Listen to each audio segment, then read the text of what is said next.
It's day 3 of the bankroll challenge. We've been playing a little bit. I didn't record the session this morning, but I have a hand I wanted to show you.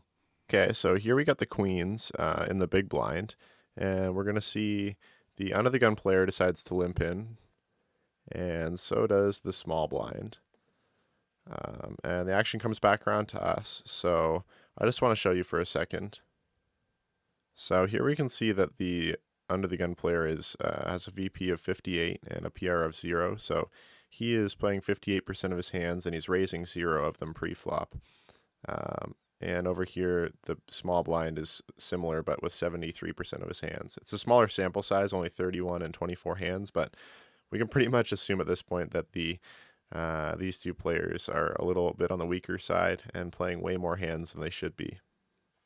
So moving forward, we decide to raise it up to 21, and we come around to the under the gun player who calls, and the small blind decides to jam all in for the rest of his stack, which isn't too big.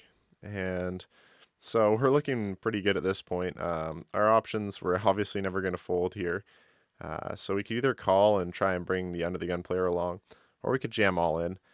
Here I prefer jamming all in because we know we can dominate the small blind's range.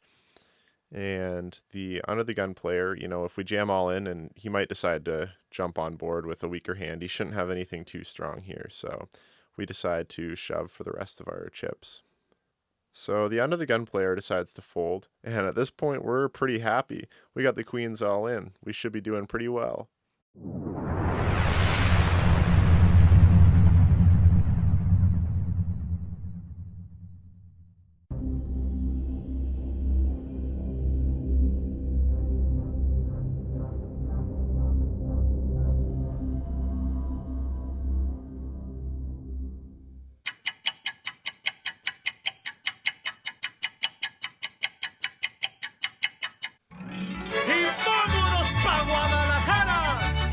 Tequila y a las tortas ahogadas, sí señor.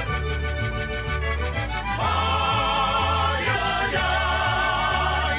Ay, ay, ay. So that wraps up day 3 of the bankroll challenge. We got a bit lucky there, but that's awesome. Let's keep the good luck going.